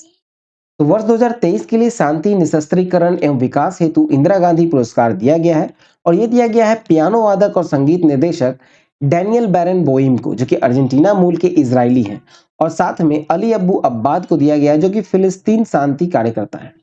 ये पुरस्कार दोनों को संयुक्त रूप से दिया जाएगा। चलिए नेक्स्ट देखें। अब आते हैं निधन की ओर।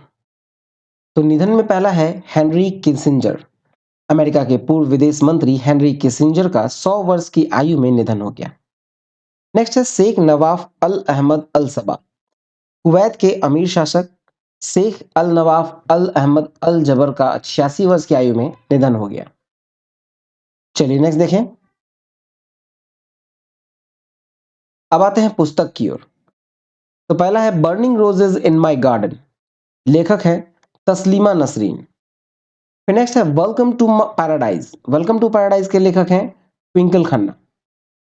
नेक्स्ट है वी ऑल्सो मेक पॉलिसी। लेखक है सुभाष चंद्र गर्ग। फिर नेक्स्ट है रोमन स्टोरीज।